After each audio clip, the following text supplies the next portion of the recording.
All right, everyone, welcome back into another props video. Give me a touch on the top prop bets in the NFL here in week 11. Let's go ahead and get into it.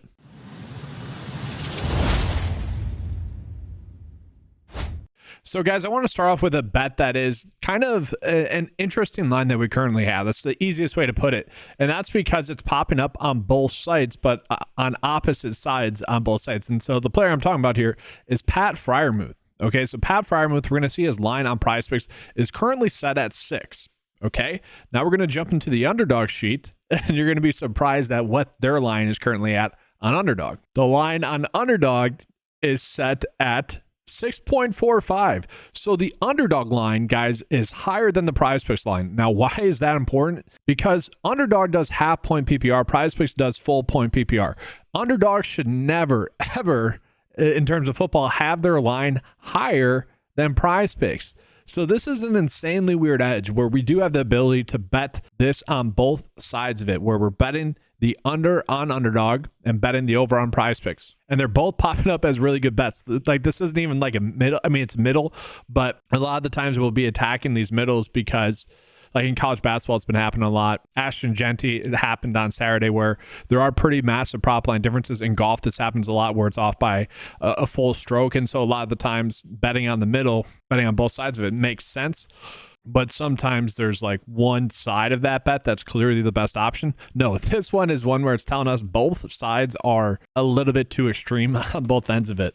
And I'm guessing underdog's just a little bit off with how they're feeling Pat Freiermuth is going to play, or maybe like his likelihood to score a touchdown. They might have it as more of a 50-50, whereas PrizePicks currently has it as a demon, so obviously not likely to happen. And I just think that's worth calling out. Like, his receptions is set at 3, so that would be 1.5 points on underdog. And we see the yardage total is 30. So that's only 4.5 points on underdog if he just does that. Obviously here, this is set at 6.5, or sorry, 5.95, whatever. It's basically 6. We'll round up here. It's 6. And so they're not even, or PrizePicks currently isn't baking in any likelihood for him to score a touchdown. So we see why the over is being favored here. So I did want to call that out. Definitely an interesting line there. Definitely one where we should be betting both sides of it. And I will say, guys, right away, the nice part about this week is kind of the fact that a lot of these bets I would mostly agree with. I'm behind them for the most part. Now, that was more true early on in the week. The board was loaded with a lot of great prop bets that I agreed with, which is kind of refreshing. Basically a month ago, or from the start of the season until a month ago, it was happening the opposite way, where a lot of the bets are popping up. I'm like, I don't know if I agree with that. And maybe it's just more the sports books getting more data coming in and maybe not having those glaring mistakes, if you will. But at least the board is more on par with what I would see. And so I like that aspect of it. And so Jamar Chase is definitely an interesting one that's popping up, but I would agree with it. We look at the matchup that Jamar Chase has this week. It's going to be an extremely difficult matchup. Now, I know him and Joe Burrow have played extremely well, but T. Higgins is going to be back for the Cincinnati Bengals as well. Chase Brown has been someone that's been pretty efficient on the ground. He could easily score a rushing touchdown. You still have Andre Yoshivash, who's scoring touchdowns. Mike Gesicki's been a good touchdown maker. Now, when we look at it, he is coming in off of that game against Baltimore where he had those 3 touchdowns, and kind of instantly my thought is, yeah, he is due to regress. Like, that's another point for us in terms of this bet not hitting. Now, he is Jamar Chase, one of the best receivers in the league. He could easily get there. Like, it wouldn't be that shocking, but I get why it's a 55% likelihood, and I would agree with that in this situation. Now, this is the first one where I am a little bit indifferent in terms of whether I want to be on it or not. And I do want to call it, guys, this is extremely strange. So I mentioned that PrizePicks and Underdog, they do a slight calculation difference. Underdog half point PPR, PrizePicks full point PPR. And so it's typically slightly off when we do that calculation difference. No, it's exactly the same, which is kind of interesting. We just typically don't see that. And that's typically due to the likelihood of him or of a player scoring a touchdown. They just have a slightly better percentage likelihood, and that creates the difference. Or maybe yardage totals off by a little bit. I just want to call out that's like a unique data thing that I just haven't noticed really this season for a player with that much volume to him. But interesting, obviously, I mentioned that. But I do like this bet on paper. Now, this does not correlate with another bet that we have, which is Brock Purdy for over his fantasy score.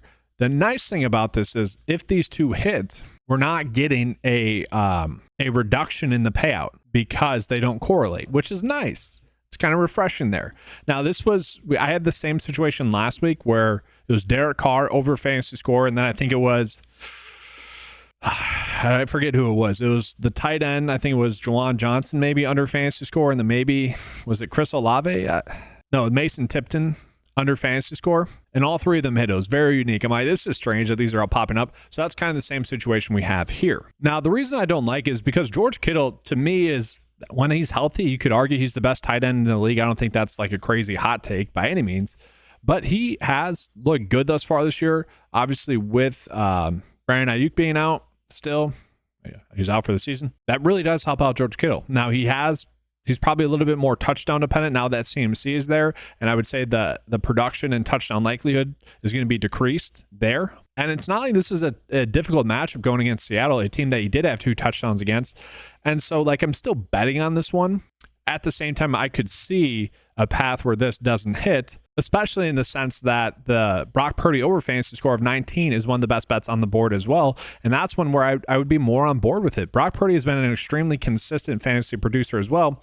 The issue would be that Christian McCaffrey gets all the touchdowns, like rushing touchdowns instead. That'd be the worry there. And none of them being like receiving touchdowns. They're just all rushing touchdowns or something like that. That is in the realm of possibility, but he also gets a pretty good matchup there going against Seattle, Brock Purdy, that is. And so that's where I'm more comfortable betting on Brock Purdy again in this matchup. That is going to be a decently high scoring game. Yeah, looking at the game total, 48 points total there, which is pretty crazy. And so from there, we're going to get into some more bets that I don't know if I necessarily want to go out of my way to really target. Like Demarcus Robinson, I'm fine with his under fantasy score. We saw this one hit last week. This was one that was really popping up throughout the week last week as well. The issue with Demarcus Robinson is that he is someone that can score a touchdown, and obviously it takes one play for him to score a touchdown. Now, the pecking order is definitely smaller. Kyron Williams, Cooper Kupp, Puka Nacua. So I get why this one's still popping up, and I can kind of get behind that. And his snaps were still there last week. It actually went up slightly from the previous week, 83% of the snaps. So, I don't exactly love that. And then from there, we are getting Cooper Kupp as well for under his fantasy score. And this isn't really one I want to go out of my way to target as well. The average sportsbook line has this at 14.37. I just like this offense, and I get why this one's popping up. Like last week, he only had 15 points last week, but I guess maybe it's the matchup, maybe it's Puka Nacua being back. Obviously, that's part of it, but he still had 7 targets. Maybe they're just betting on him to not go 100% in his catch rate. 80 yards, though, pretty solid. I struggle with that one. I guess it could be a time of possession thing as well. New England and the Rams could just try to really rush the football bunch in that game, and that would just, I guess I get it. I guess I get it on paper now. But it's not one that I'm excited about on. I'll tell you that much. I probably most likely going to pass up on this one. But at the same time, the data is telling us to bet on it. Typically speaking, guys, the day is going to be correct. And then from there, we have Anthony Richardson popping up for his over fantasy score. You would imagine that they would try to do a good game script for him where he's rushing the football a little bit more. The offense is going to be pretty healthy as well. That's what we got to remember for Anthony Richardson in his first few starts, is that they really weren't healthy. And Josh Downs is good to go. Michael Pittman, he's still kind of banged up, but good to go. Jonathan Taylor's going to be there. Mitchell looked pretty good last week as well. So, that's all better stuff for him. He gets a match with the Jets, who I don't know what to think of the Jets defense. Like on paper, the Jets are a really good team. And I know for the most part, they probably will play well in this game. But that really truly seems like a guessing game. 1, will Anthony Richardson play well? That's a wait and see for me. And 2, will the Jets play well? That's kind of a guessing game as well. Drake May for over his fantasy score, I'm kind of okay with. Like, I would agree that the over would be the move to go with here. Would I agree that it needs to be 54%? Maybe not. DeAndre Hopkins to get his under fantasy score, not exactly one I feel the need to go out of my way to target, but not terrible. Josh Downs, if you're betting on Anthony Richardson over fantasy score, obviously that doesn't exactly correlate there, so not exactly one I feel like we need to go out of our way to target. We got Nick Chubb for under fantasy score. That's okay. Juwan Jennings to get over his fantasy score is not terrible. We saw him get back into a really nice role with Brandon Ayuk out, playing in 90% of the snaps last week, which is pretty awesome. Now, again, the kind of issue that we have here is that if we include this with Brock Purdy for over his fantasy score, then the payout's going to be kind of reduced there. And so one way you can go about attacking a bet like this is his line on underdog. Again, exact same swap, which is awesome. So we would just be better off betting this on underdog and then just doing Brock Purdy on PrizePicks. And I think that's worth pointing out because Brock Purdy, guys, His line is off by 2 compared to underdog. Okay, so we can bet the over on PrizePicks. And then if we want to stack Jamar Chase with him, we might as well just do that on the underdog where the payout's not going to be reduced. That's like an interesting way to go about stacking a bet like that. From there, Najee Harris to get over 1.5 receptions. That's okay. Xavier Worthy, I would get behind his under. I actually like Puka Nacua to get over his receptions there, a decent amount, 53.5% likelihood. What is going on there? Like, I like that decently well, therefore is over. And then while we're here, just calling out some quarterback prop line differences that we are currently getting. Not that many big ones. Like Bo Nix, I guess, for his over fantasy score is decent. He gets a decent matchup going against the Saints. Although their offense is playing better, so that should help out the defense as well. It's just 1 week though. Let's not go crazy with it. Derek Carr's fantasy score is seemingly pretty low though.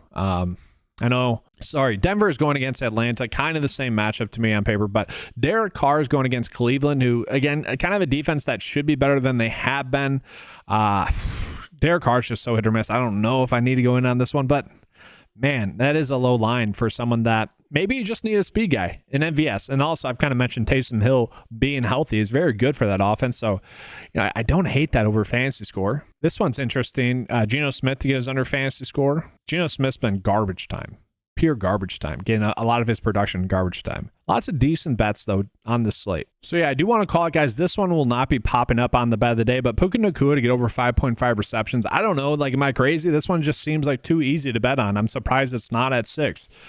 We have seen him play in 3 games now since he's been back healthy. He got ejected in the game against Seattle, and he's gotten the over in 2 for 2 now. Got injured against Detroit, and we know he's a target hog, and if he's going to get a little bit more and more work as the season progresses, especially obviously in this game, I like the over. Again, could be a time of possession game, but that just seems too low. Another line that to me seems too low is Jacoby Myers to get over 5.5 receptions as well. He also has been a target hog. To me, I kind of look at this like in Devontae Adams at 5.5 receptions with the Raiders offense, and I don't think we'd really be passing up on that.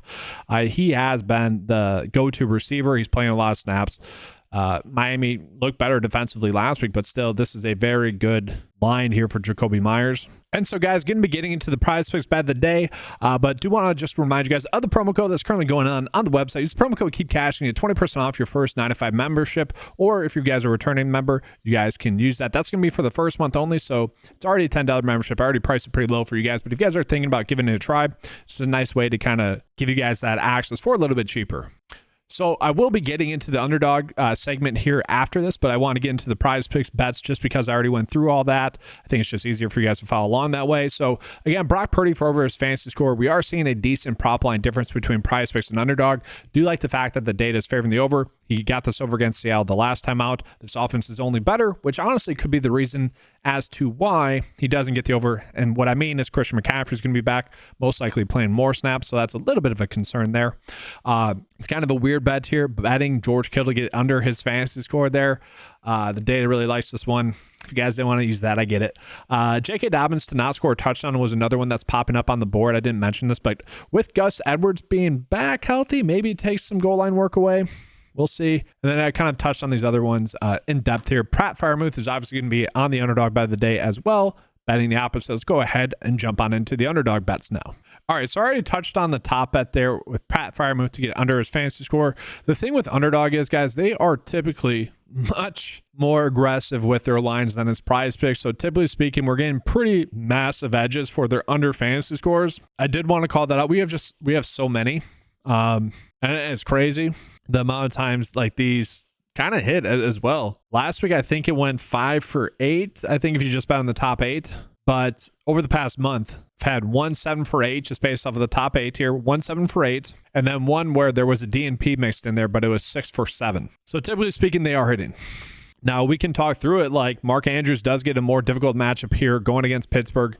I kind of get that. Mark Andrews has been great, but you give someone like Deontay Johnson another week to be more acclimated to the offense, and now Deontay Johnson has a little bit of motivation given Mike Tomlin's quote on him. Basically, Mike Tomlin said, we have more important people to focus on than Deontay Johnson, so a little bit of fuel to the fire for him. I could see that playing out. You got Roma Dunze, who actually I'm kind of indifferent about this. Obviously, that Bears offense has really been struggling, but at the same time, it really felt like the Bears offense really hit their low last week. So they can only go up. It wouldn't be surprising to see kind of the opposite happen now where they go off. Now I'm a Packers fan. I really hope that doesn't happen, but that's just kind of one of those natural things where it's tough to get worse than what happened there for the Bears over the last week for sure, and Caleb Williams in general. But I did mention prior to his 2 good games, Caleb Williams that is, that he was very close to getting into Bryce Young territory where because of the pressure that was getting to him and because the Bears offense were not giving him quick hitters, that he could fall into Bryce Young where the talent's clearly there, but you're just holding on to the football too long and then you're just overthinking things and then you're just not throwing the football where you need to and when you need to be throwing it. And that's clearly what's happening with Caleb Williams right now. So a little bit of a concern there. Elijah Moore under fantasy score. Like there's just so many fantasy score unders that you can bet, guys. If you see one that you like, by all means, go for it. I'm just going to take the fantasy score off of this. Again, just because there's so many. So these are the best EV bets that we have right now. Pretty awesome, guys. Pretty awesome that we're getting these assist bets. This is something we had last week. They ended up going 2 for 2 last week with the underdog bet of the day. I called that out for you guys. We have 4 right now that are popping up as good kind of EV bets for us there. We should be betting all 4 of these. Okay, these are all good ones. And quite frank, guys, yes, I'm going to be betting on the top 8 bets there for underdog. Okay, I'm mentioning that right now. But the bet of the day will just be these 4. Just the pure EV bets that we have here. Hopefully they hit again. And so this will be my underdog bet of the day. Let's toss in the Pat Freiermuth under fantasy score as well. Make it a 5-slip bet. Make it a 5-slip flex bet. That'll be the underdog bet of the day as well. All right, guys, that's going to do it for this video. Hopefully you guys enjoyed the coverage. Be on the lookout for my Sunday Night Football showdown picks for NFL DFS and props betting. That'll come out probably a few hours before the game kicks off there. So be on the lookout for that. Appreciate you guys being here. Good luck with all your bets and picks for Week 11 here. All right, thanks for watching, guys. Good luck. And as always, let's keep cashing.